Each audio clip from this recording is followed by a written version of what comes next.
Search చేయడానికి రావడం జరిగింది. డిప్యూటీ డైరెక్టర్ ఎన్ఫోర్స్మెంట్ వారి సిబ్బంది మొదటి నుండి మా ఇంట్లో మా బ్రదర్ ఇంట్లో ఎన్ఫోర్స్మెంట్ వాళ్ళు సోదాలు చేసి లాస్ట్కి తేలింది ఏంటంటే అక్కడ కొండను దోవి ఎలుకలు పట్టినట్టు ఉన్నది. ఎందుకంటే ఇది పూర్తి స్థాయిలో పొలిటికల్ ప్రెషర్. ఎందుకంటే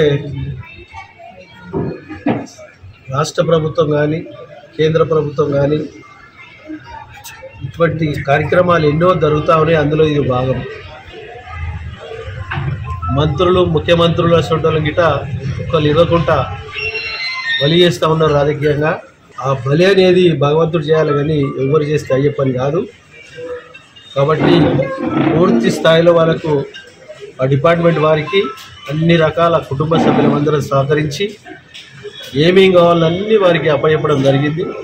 ఇంతకుముందు చెప్పిన ప్రకారంగా వారికి లభించిన ఆయుధాలు ఏంటంటే కొండను దోవి ఎలుకలు పట్టినట్టే ఉన్నది. ఏ మాత్రం గిట దానికి లోపాలు లేకుండా సహకరించడం జరిగింది. వారు కొన్ని జిరాక్స్ పేపర్ మాత్రమే తీసుకెళ్ళి ఒక్కటి ఒరిజినల్ పేపర్ మా దగ్గర తీసుకొని వెళ్ళలేరు. ఒక నయా పైసా తీసుకెళ్ళలేరు. ఒక తులం గోల్డ్ తీసుకెళ్ళలేరు. అది ఒక కుటుంబంలో ఏ విధంగా వాడుకుంటారో గోల్డ్ కానీ ఇంకోటి కానీ ఆ కుటుంబంకు వర్తించే రీతిలోనే మేము పెట్టుకొని వాడుతూ ఉన్నాం. కాబట్టి ఎక్కువ అనవసరమైనటువంటి ఒక మన ధనంతో మేము ఇక్కడ జరుగుతలేము.